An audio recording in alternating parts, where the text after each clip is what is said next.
Hi friends, welcome to ITI gold technical channel में आपका स्वागत है। Daily current affairs, vacancies information, ITI से रिलेटेड वीडियो पाने के लिए हमारे चैनल को सब्सक्राइब कीजिए।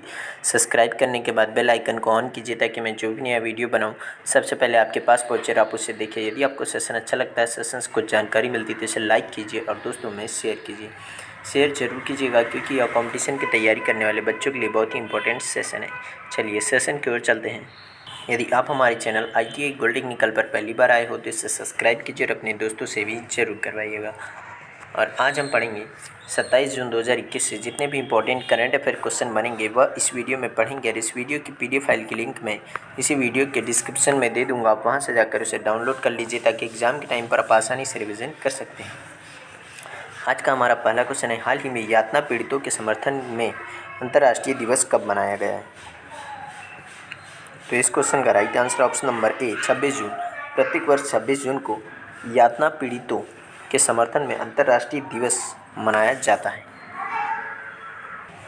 यह दिवस संयुक्त राष्ट्र द्वारा मानव यातना के बारे में लोगों को जागरूकता देने और बढ़ाने के लिए मनाया जाता है कि यह न केवल अस्वीकार्य है बल्कि यह एक अपराध भी है।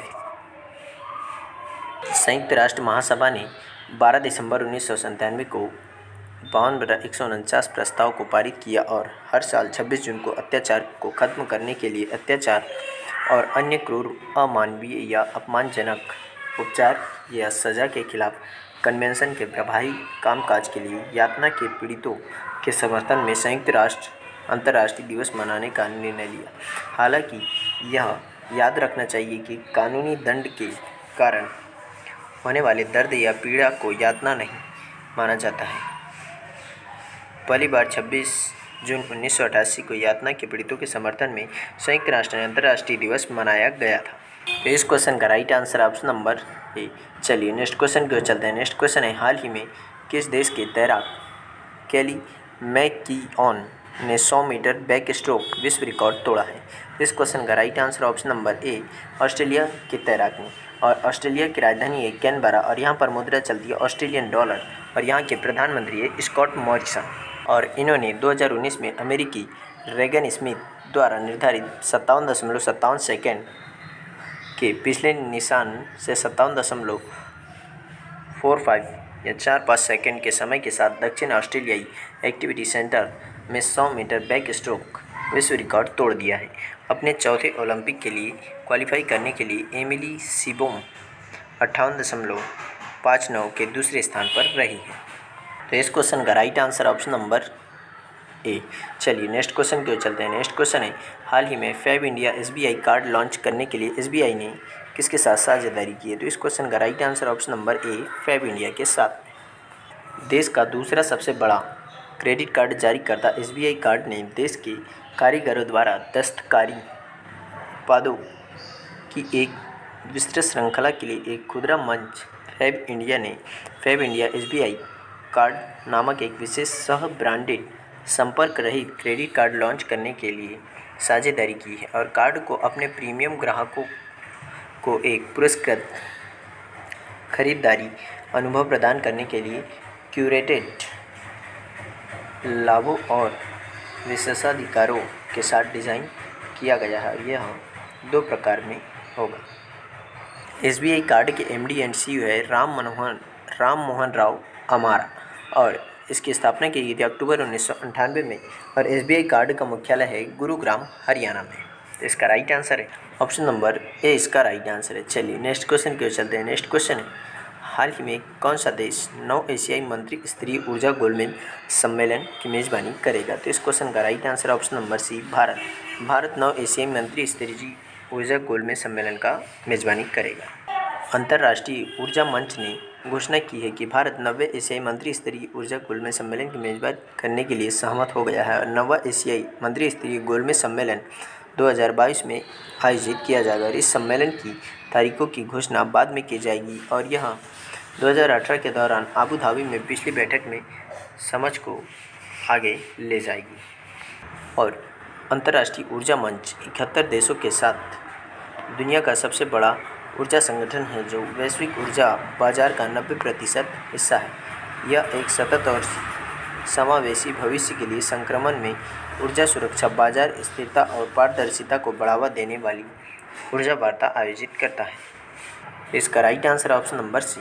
चलिए नेक्स्ट क्वेश्चन की ओर चलते हैं। नेक्स्ट क्वेश्चन है, हाल ही में किस बैंक ने आरोग्यम हेल्थ केयर बिजनेस लोन प्रारंभ किया है? तो इस क्वेश्चन का राइट आंसर ऑप्शन नंबर ए एसबीआई। एसबीआई ने आरोग्यम हेल्थ केयर बिजनेस लोन अभी प्रारंभ किया है। एसबीआई ने स्वास्थ्य सेवा के क्षेत्र में बेहतर सहायता प्रदान करने के लिए Arogyam health care business loan launch किया है और इस नए उत्पाद के तहत देश का सबसे बड़ा सरकारी स्वामित्व वाला बैंक महत्वपूर्ण स्वास्थ्य आपूर्ति में लगे अस्पताल, nursing home, diagnostic centre, pathology lab निर्माता, आपूर्तिकर्ता, आयातक, लॉजिस्टिक फर्म जैसे संपूर्ण स्वास्थ्य सेवा पारिस्थितिकी तंत्र 10 वर्षों में चुकाने के लिए 100 करोड़ का लोन ले सकते हैं।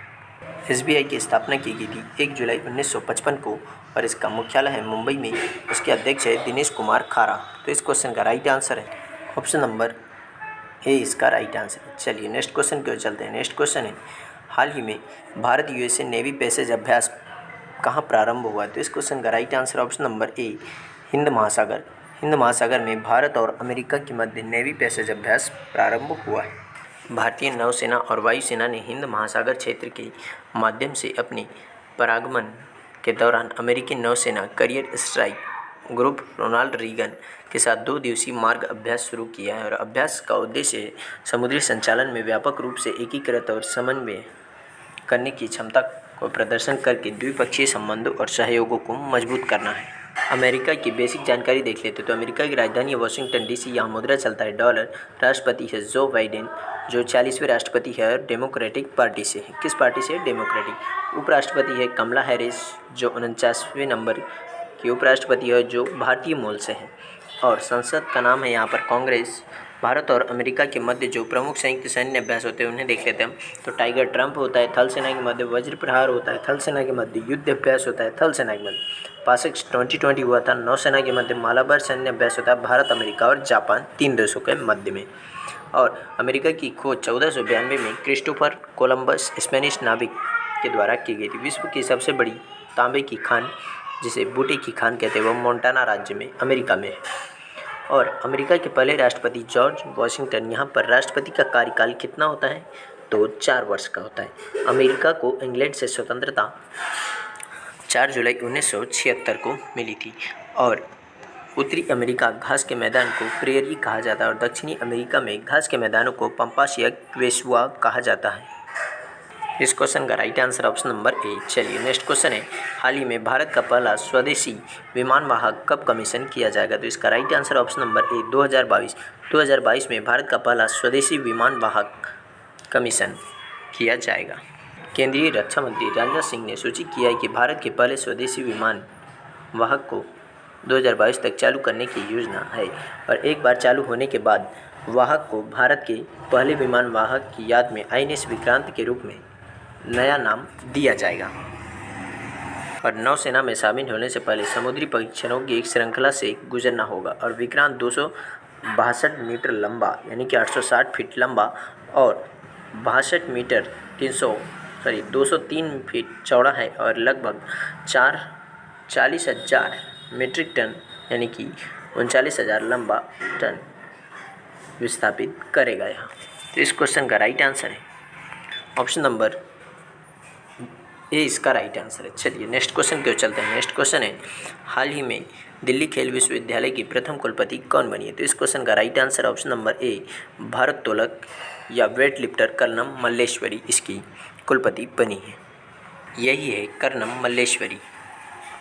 दिल्ली सरकार ने पूर्व ओलंपिक पदक विजेता भारोत्तोलक कर्नम मल्लेश्वरी को दिल्ली खेल विश्वविद्यालय की पहली कुलपति नियुक्त किया और वहाँ ओलंपिक पदक जीतने वाली पहली भारतीय महिला भारोत्तोलक है। उन्होंने 2000 में सिडनी ओलंपिक में स्नैच और क्लीन एंड जर्क श्रेणियों में 110 किलोग्राम और 130 किलोग्राम भार उठाकर इतिहास रचा और उन्हें राजीव गांधी खेल रत्न पुरस्कार, अर्जुन पुरस्कार और पद्मश्री से भी नवाजा जा चुका है।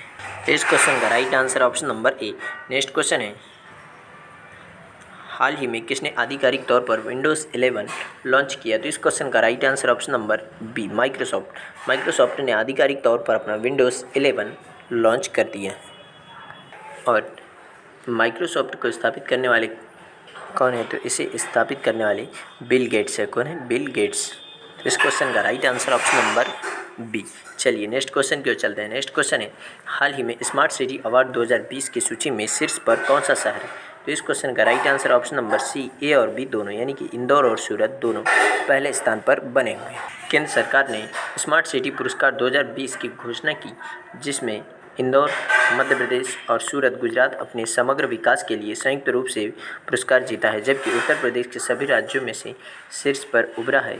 इसके बाद मध्य प्रदेश और तमिलनाडु स्मार्ट सिटी अवार्ड 2020 के तहत सामने आए हैं। और स्मार्ट सिटी पुरस्कार सामाजिक पहलुओं, शासन, सांस्कृतिक, शहरी पर्यावरण, स्वच्छता, अर्थव्यवस्था, निर्मित पर्यावरण, जल, शहरी गतिशीलता के विषयों पर दिए गए हैं। सामाजिक पहलू की बात करें तो तिरुपति जो नगर निगम स्कूलों के लिए स्वास्थ्य बेंचमार्क है, और भुवनेश्वर है दूसरे स्थान पर, तीसरे पर है तुमकुर।